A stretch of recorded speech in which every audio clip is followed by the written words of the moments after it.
जनाब डॉक्टर तौसीफ आलम साहब, हमारे पुराने साथी नसीम आलम साहब जिला सदर किशनगंज, मुश्ताक शमसी साहब, शमीम अख्तर साहब, अलहाज सलीम साहब, शहरुल आलम साहब, मुखिया सफदर आलम साहब, मुखिया तौफीक आलम साहब, हाफिज नईमुद्दीन साहब, मोहतरमा सैयदा फलक साहिबा जो हैदराबाद से तशरीफ लाई हैं, जनाब इस्माइल अशरफी साहब, सैयद मजाजुल हक साहब, मिराज आलम साहब, अब्दुल हन्नान साहब, मोहम्मद शम्स गौरी साहब, मोहम्मद लईक साहब, सैयद हसन अहमद साहब और जनाब माजिद हुसैन साहब जो मजलिस इत्तेहादुल मुस्लिमीन के बहादुरगंज के इंचार्ज भी हैं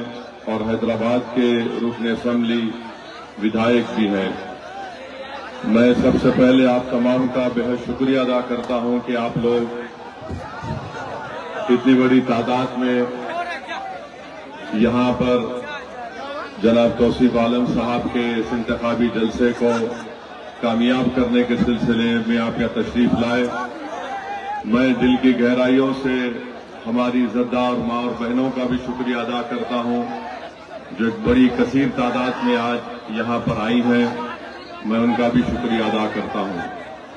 मेरे अजीज दोस्तों और बुजुर्गों, आप जानते हैं कि पिछले 20 साल से बिहार की जनता ने नीतीश कुमार को मुख्यमंत्री बनने का मौका दिया। इस 20 साल में 2 मरतबा नीतीश कुमार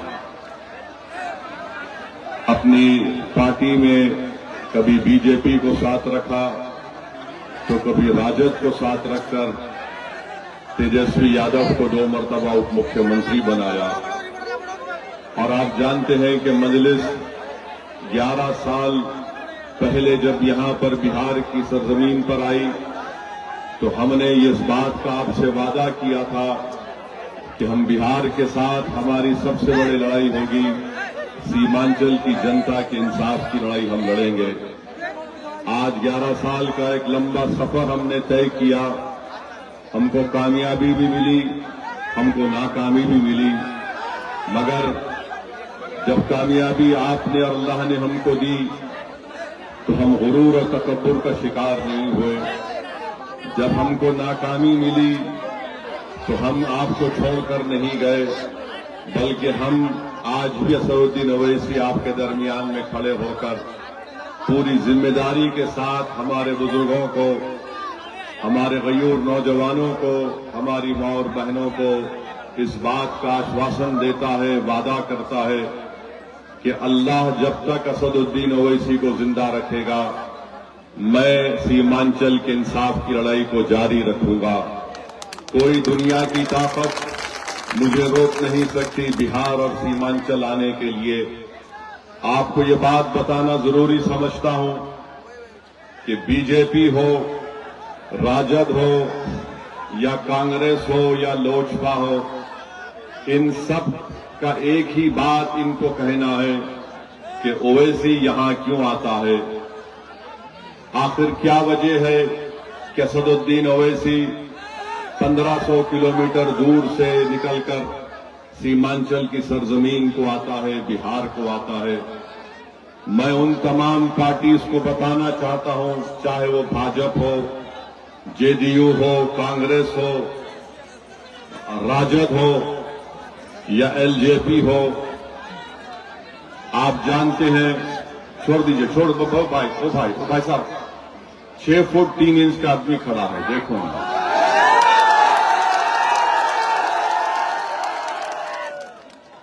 हमको देखो तो सुन लो बस थोड़ी देर के लिए। दूसरे हमारे सामने बहादुर ठहरे तो छोटे नजर आते, हमको सुन लो बस, देख लो। हम आपको बता रहे थे कि इन सबको इस बात की तकलीफ है कि असदुद्दीन ओवैसी यहां पर क्यों आता है। 15 साल राजद की सरकार रही, 20 साल से जेडीयू की सरकार है, नीतीश कुमार मुख्यमंत्री है। कभी बीजेपी के साथ तो कभी तेजस्वी यादव के साथ और कांग्रेस के साथ है। बिहार में आज क्या हाल बनाकर रख दिया। बिहार में प्रति व्यक्ति आई जो है आमदनी जो है, ये नरेंद्र मोदी की सरकार कह रही है कि देश के 27 प्रदेशों में जो प्रति व्यक्ति आई आमदनी है, बिहार का नंबर 27 में 25वां नंबर है। और मैं जिस प्रदेश से आता हूं वहां पर प्रति व्यक्ति आई भारत में सबसे पहले नंबर पर है। मैं जब वहां से यहां आता हूं, क्यों आता हूं कि मैं ये देखता हूं कि जब तेलंगाना में इस तरह का काम हो सकता है तो यहां पर सीमांचल और बिहार में क्यों नहीं हो सकता है। 15 साल राजद की सरकार, उससे पहले चले जाइए 20 साल कांग्रेस की सरकार, अब 20 साल से जेडीयू की सरकार है। पूरे देश में 27 प्रदेशों में 25वां नंबर है बिहार का। अब तुम मुझसे कहते हो कि मैं यहां पर क्यों आता हूं। मैं इसलिए यहां पर आता हूं ताकि तुमको आईना दिखाऊं कि तुमने बिहार की जनता को कैसे बर्बाद करने की कोशिश की। फिर आप आ जाइए, हमारी मां और बहनें मेरी बात गौर से सुने। एक मां 9 महीने अपने पेट में एक बच्चे को रखकर जब पैदा करती है तो वो जो तकलीफ उस मां को होती है जब अपने बच्चा या बेटी को पैदा करती है, वो सिर्फ मां और उसका अल्लाह जानता है, रब जानता है। और इसीलिए हम मुसलमानों को रसूल अल्लाह सल्लल्लाहु अलैहि वसल्लम ने यह कहा, जब किसी सहाबी रसूल के सामने हजरत अब्दुल्लाह इब्न उमर के सामने काबे के अतराफ एक बेटे ने अपनी मां को, ज़ईफ मां को गोद में उठाकर काबे का तवाफ किया और आकर अब्दुल्लाह इब्न उमर रज़ी अल्लाह ताला ने पूछा कि बताओ कि क्या मैंने अपने मां का हक अदा किया। तो अब्दुल्लाह इब्न उमर जो फारूक आजम के बेटे, उन्होंने कहा कि तूने कुछ हक अदा नहीं किया अपनी मां का। जब तेरी मां तुझे जन्म दे रही थी तो तू उसकी इतनी तकलीफ को अदा नहीं किया। और वो मां को मैं बता रहा हूं, बेटों को बता रहा हूं, बिहार में जो शिशु मृत्यु दर है, यानी जब मां अपने बच्चे को पैदा करती है, भारत के 29 प्रदेशों में 27वां नंबर है बिहार का। सबसे ज्यादा बच्चे मर जाते हैं मां के पेट से पैदा होने के बाद। और ये तमाम राजद हो, कांग्रेस हो, लोजपा हो, बीजेपी हो, अब एक नई पार्टी है, सब बोल रहे हो वैसे क्यों आया रे, इसका जिम्मेदार कौन है बताओ। फिर आप जानते हैं कि स्टंटेड बोलते हैं, यानी उसको हिंदी में बोलते हैं अविकसित बच्चे। क्या नंबर है बिहार का? 29 प्रदेशों में 27वां नंबर है। जो बच्चे बोलते हैं अंग्रेजी में वेस्टेड, बर्बाद बच्चे, बिहार का नंबर कितना? 29 में 27। कितने बच्चे जिनका वजन कम होता है कि उसमें नंबर क्या है बिहार का? 29 में 27। 20 साल कांग्रेस की हुकूमत, 15 साल राजद लालू परिवार की हुकूमत, 20 साल नीतीश कुमार बीजेपी तेजस्वी की हुकूमत। और ये आंकड़े हैं मां और बहनों, जब आप 11 तारीख वोट डालने जाएंगे, आप जानते हैं कि बच्चे को अपने पेट में रखना, उसको पैदा करना, उस मां से पूछो जिसने 9 महीने पेट में अपने बच्चे को रख के पैदा किया, तो मालूम हुआ कि 4 दिन या 15 दिन के बाद उसका बेटा या बेटी मर गई। ये हाल बिहार का करके रख दिया गया। अब आप आ जाइए, स्कूल में कितने बच्चे हैं बिहार के? पहली क्लास से 8वीं जमात में क्या नंबर है बिहार का? 28 प्रदेशों में 24वां नंबर है बिहार का। और देश के प्रधानमंत्री नरेंद्र मोदी आकर लंबी लंबी फेंकते हैं कि भाइयों बहनों हम सुनहरा बिहार बना देंगे। तेजस्वी कहते हैं कि नया बिहार बनाएंगे। अरे 28 में 24वां नंबर बिहार का है। जो बच्चे स्कूल में फर्स्ट क्लास से 8वीं क्लास में जाते हैं, कितने बच्चे स्कूल छोड़ देते हैं बिहार में? उनका नंबर क्या है? 28 में 24 वह नंबर है बिहार का। अटेंडेंस कितने बच्चे स्कूल को जाते 6 और 13 साल में, बिहार का नंबर 17 है 27 में से। कितने बच्चे स्कूल को जाते हैं 18 और 23 साल में, सबसे कम बिहार का। और ये तमाम के तमाम हमको ही गाली देते हो, ऐसी क्यों आता है, ये आता है।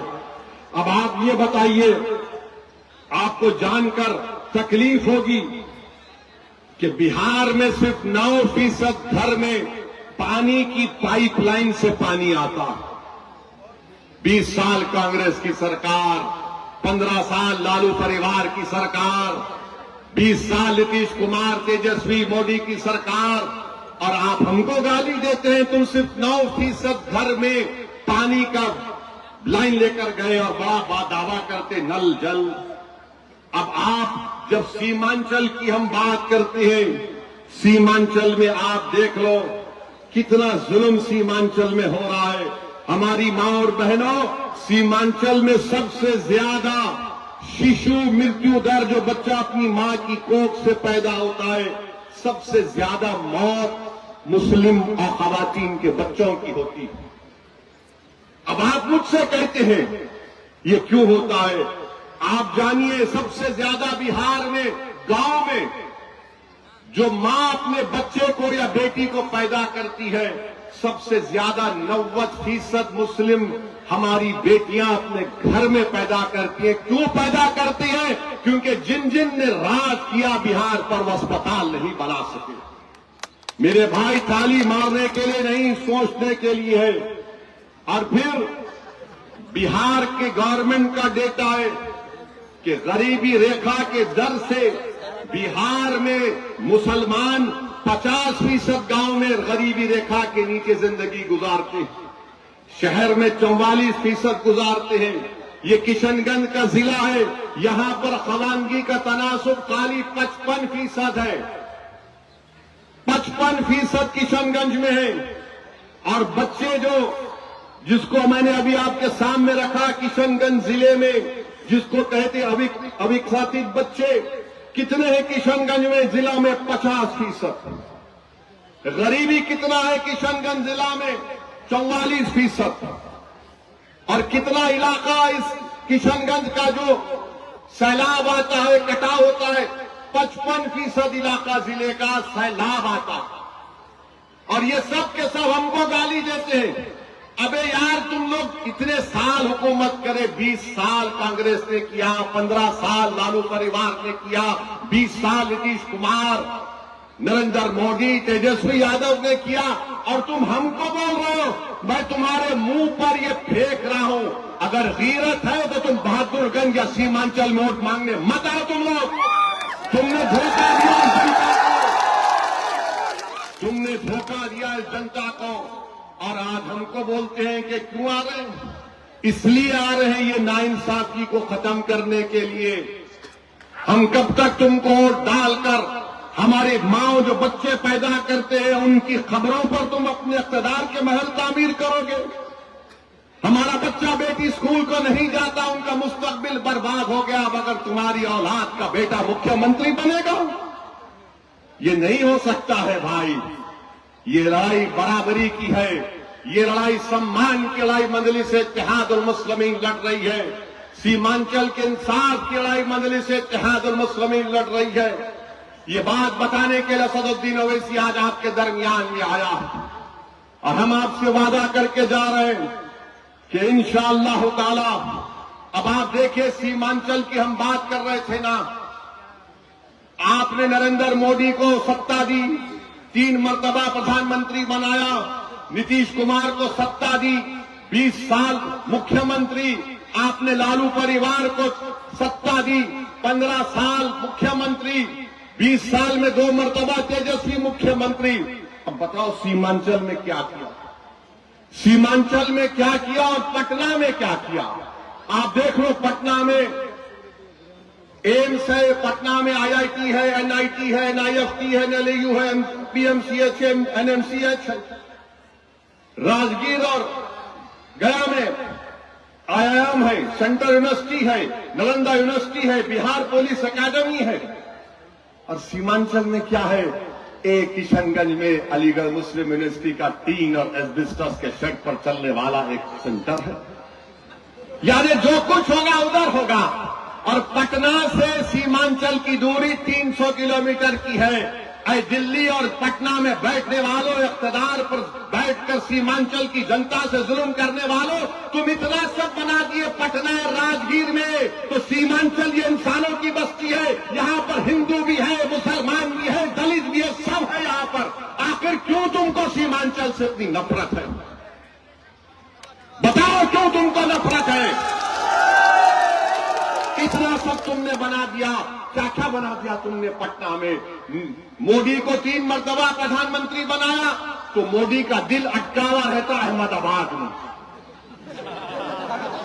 लालू परिवार को मुख्यमंत्री बनाया तो उनका दिल अटका हुआ एक ही बेटे में। नीतीश कुमार को मुख्यमंत्री बनाया तो उनका दिल अटका हुआ राजगीर में।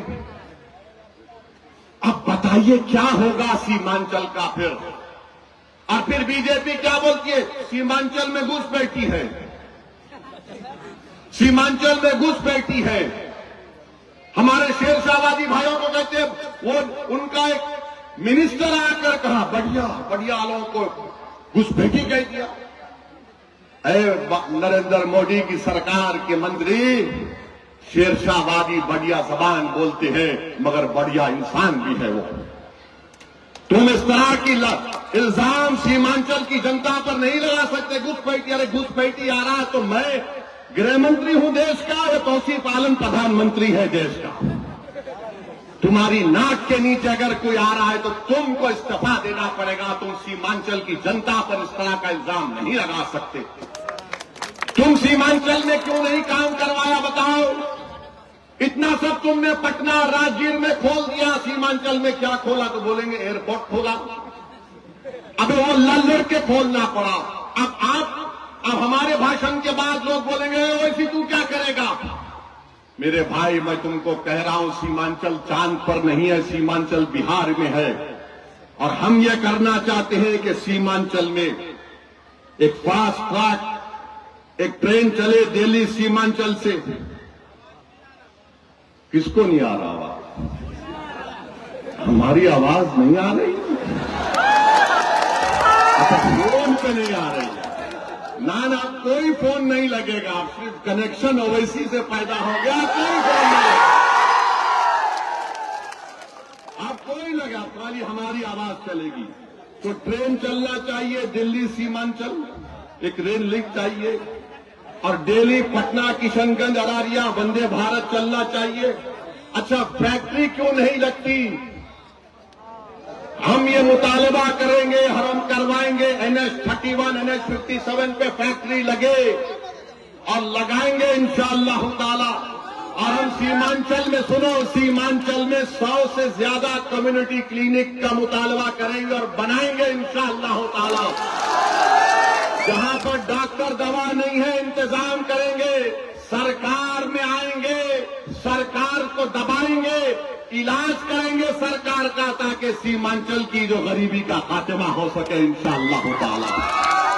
और फिर हम लड़ेंगे 3000 करोड़ रुपए लेकर, कोसी का जो वो नदी का एम्बैंकमेंट है उसको मजबूत किया जाएगा।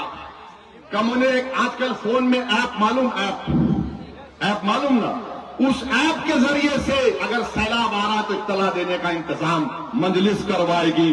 और फिर खरीदी का सेंटर किशनगंज और अरारिया में खुलाया जाएगा इंशाअल्लाह ताला। ये छोटा प्लान है हमारा सीमांचल का। अब आ जाइए किशनगंज का, वरना प्रोफेसर साहब बोलेंगे ये बहादुरगंज के बारे में नहीं बताया। ये प्रोफेसर साहब ये तो बताओ कि तुम तो यार जहां बोलो तुम प्लेटफॉर्म पर उतर जाते हो।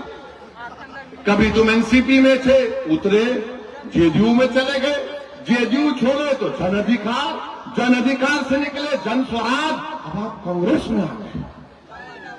वाह, माने इतना आसान है आपके लिए? आप तो आप पार्टी ऐसा बदल रहे, ऐसा कोई जुमे के दिन इतर लगा के कपड़ा पहनता फिर जाकर नया कपड़ा पहन लेता। तो अब बहादुरगंज के लिए क्या किया जाएगा? मैं तौसीफ आलम साहब यहां आई हूं। मैं तौसीफ आलम साहब की मौजूदगी में कह रहा हूं, 27 किलोमीटर जो बहादुरगंज और टेरागाछ की रोड है, तौसीफ साहब, ये जनता आपको, मुझे यकीन है कि बहादुरगंज की जनता आपको हजारों की मेजॉरिटी से, अक्सरियत से कामयाब करने वाली है इंशाअल्लाह। आपको ये रोड बनाना पड़ेगा तौसीफ साहब। अगर आप बोलेंगे असद साहब आ जाइए, हम चक्का जाम करेंगे, असदुद्दीन अवैसी तुम्हारे साथ आके बैठ जाएगा, बंद कर देगा पूरा सीमांचल को। ये रोड बनना चाहिए 27 किलोमीटर का। तौसीफ साहब, कनकी नदी पर मटियारी घाट पर एक मुस्तकिल पुल बनना चाहिए, हमारे बच्चों को स्कूल जाना है। नदी पार करना बड़ा दुश्वार हो चुका है तौसीफ भाई, हमारे तालीमी तिजारती सरगर्मियों का आगाज हो जाएगा। और तीसरी बात यह है कि बहादुरगंज, टेरागाछ में, मटियारी घाट, सोरिया घाट में ये पुल का तो हम बोल दिए, नदी के किनारों पर तौसीफ साहब पख्ता कार्य हिफाजती बंद की तामीर का काम होना चाहिए इंशाअल्लाह।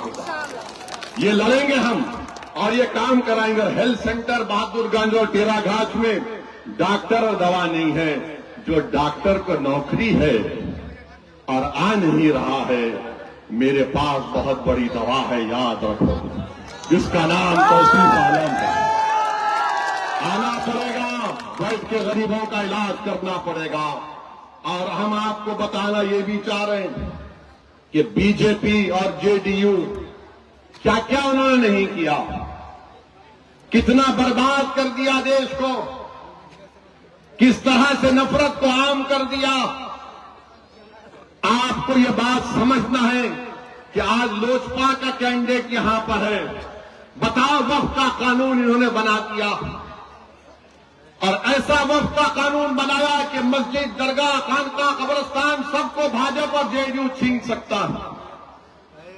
उस पार्लियामेंट में अगर कोई खड़े होकर मोदी की आंख में आंख डालकर कहा कि मोदी, ये कानून के जरिए तुम्हारी मस्जिद, दरगाह और खानका को छीनना चाहते हैं, हम तुम्हारे कानून को गलत मानते हैं, संविधान के खिलाफ मानते हैं, देश से देखा उसको। और फिर हमने कमेटी बनाई गई, उस कमेटी में हमने 128 पेजेस की मुखालिफत में रिपोर्ट दी उस कानून के, कोई मेंबर नहीं दिया, हम दिए 128 पेजेस की। 45 तरमीमात थे, उसको रिपोर्ट में लिख कर दिया, कभी इंटरनेट पर जाकर देखो, पढ़ो उसको। सुप्रीम कोर्ट को हम गए हमारे नाम से, आज भी हमारी लड़ाई जारी है। मेरे अजीज दोस्तों और बुजुर्गों, बीजेपी, नीतीश कुमार ये 20 साल में बिहार को और सीमांचल को बर्बाद करके और नाइंसाफी करके यहां की जनता को परेशान कर रहे हैं। इनके पास कुछ नहीं है। अमित शाह आकर सीमांचल में बोलेंगे घुसपैठी, घुसपैठी, घुसपैठी। इलेक्शन कमीशन ने 65 लाख नाम निकाले तो सीमांचल में सिर्फ 2 घुसपैठी निकले, और वो भी अल्पसंख्यक समाज के नहीं है, 2 निकले।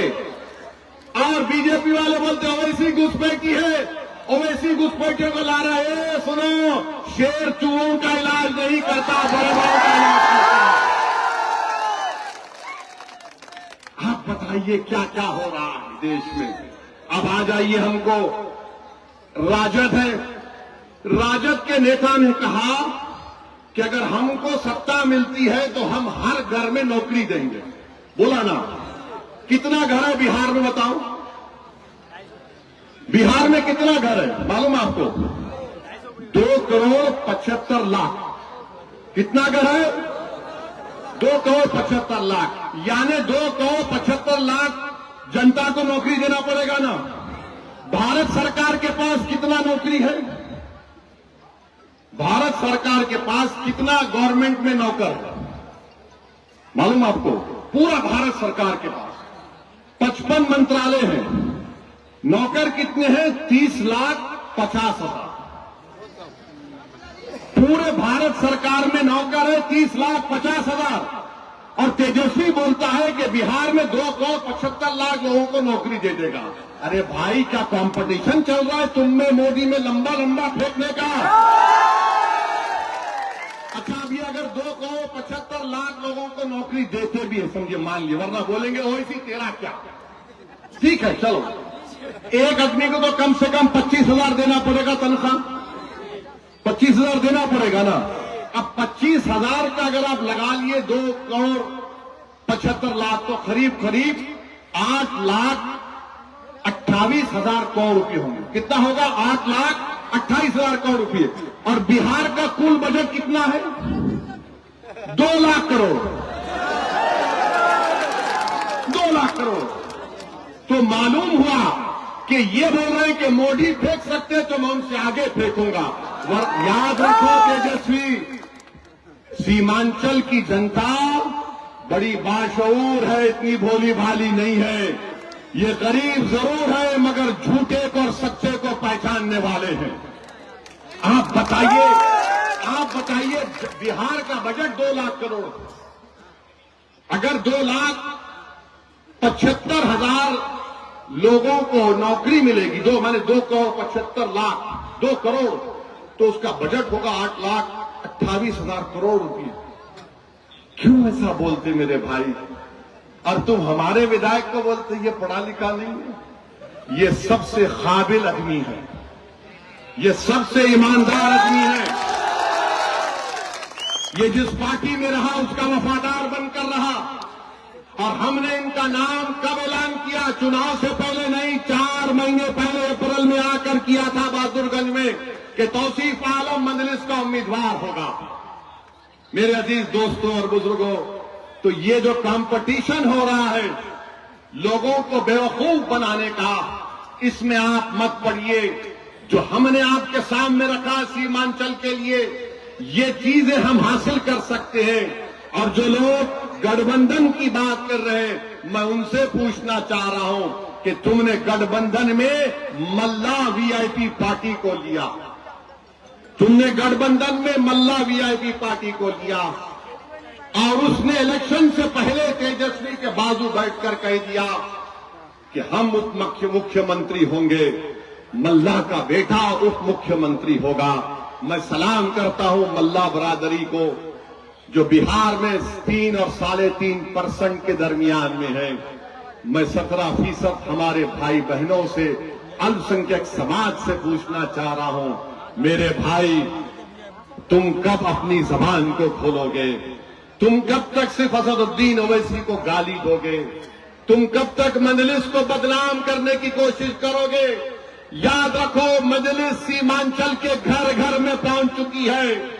मजलिस सीमांचल के नौजवानों, बुजुर्गों के और मां और बहनों की दुआओं में शामिल हो चुकी है। तुम्हारी गाली और तुम्हारी झूठ से फर्क पड़ने वाला नहीं है। इस सरजमीन पर इनकलाब लिखा जा चुका है और इनकलाब आएगा इंशाअल्लाह ताला। तुमने मजलूमों को दबाया, अब वही गरीब का बच्चा खड़ा होकर इंशाअल्लाह ताला क़यादत करेगा। मैं बहादुरगंज तेरा गाछ में खड़े होकर कह रहा हूं, क्या तुमको तौसीफ आलम के बाप का नाम मालूम है? क्या तुमको तौसीफ आलम के वालिद का नाम मालूम है? अब मैं तुमसे कह रहा हूं, जब एक मल्ला का बेटा उप मुख्यमंत्री बन सकता है तो क्या जमशेद आलम का बेटा मुख्यमंत्री नहीं बन सकता? क्या आदम का बेटा मुख्यमंत्री नहीं बन सकता? क्या मोहम्मद का बेटा मुख्यमंत्री नहीं बन सकता?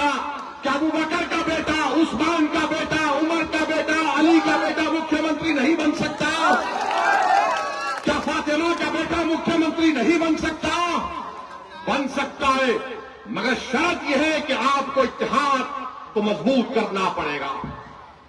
अगर आप ये डर डर कर सोचते रहेंगे कैसा अगर होगा, मेरे भाई हम आपके ख्वाबों को पूरा करेंगे इंशाअल्लाह ताला। अल्लाह हमारे साथ देगा और अल्लाह हमको कामयाब और कामरान करेगा। लोग ये बोलते हो वैसे ही तुम यहां क्यों आए? अरे मैं यहां पर आपको मुख्यमंत्री, आपको ताकतवर बनाने आया। अगर अख्तरुल ईमान अब्दुल रशीद सिद्दीक का बेटा नहीं बन सकता, बन सकता है। जब 3.5% वाला कहता है कि मल्ला का बेटा बनेगा तो 17% का हर नौजवान, हर मां बोलेगी मेरे बेटे को क्यों नहीं बन सकता? मेरा बेटा भी बन सकता है, मेरी बेटी भी बन सकती है। अब ये हम जब बात करते हैं तो तो इन सबको पेट में दर्द शुरू हो जाता है। ये क्या बात कर रहा है? बराबर हिस्सेदारी की बात होगी, सम्मान की बात होगी। तो आपसे अब अपील करने आए हैं कि 11 तारीख के दिन बहादुरगंज में हम आपसे गुजारिश कर रहे हैं कि अपना एक वोट बहादुरगंज के विकास के लिए, सीमांचल के इंसाफ के लिए और सामाजिक न्याय बिहार में हासिल करने के लिए हम आपसे अपील कर रहे हैं कि आप मजलिस इत्तेहादुल मुस्लिमीन के उम्मीदवार को कामयाब करें। मेरे भाई 20 साल नीतीश कुमार के, मोदी और तेजस्वी के साथ, 15 साल लालू परिवार को इख्तियार मिला, कांग्रेस को 20 साल मिला।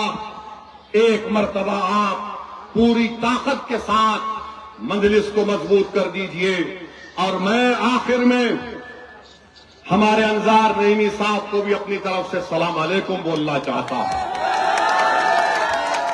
अंजार नईमी साहब, मेरा दिल आज भी साफ है। मेरी लड़ाई तुम्हारे से नहीं अंजार नईमी, मेरी लड़ाई उन लोगों से है, उन जालिमों से है जिन्होंने जनता के ख्वाबों को चुकनाचूर करने की कोशिश की थी। मेरी लड़ाई तुम्हारे से नहीं अंजार नईमी, मेरी लड़ाई उन जालिमों से है जिनके दिल फरेब झूठी बातों को तुमने तस्लीम कर लिया। मैं हमेशा लड़ता रहूंगा जालिमों से। मैं इख्तियार की कुर्सियों पर बैठने वालों से पंजा आजमाई करता रहा और करता रहूंगा इंशाअल्लाह ताला। और याद रखो, मैं ताकत को देखकर डरता नहीं, बल्कि ताकत को देखकर कहता हूं कि अल्लाह की ताकत सब पे गालिब होने वाली और उसका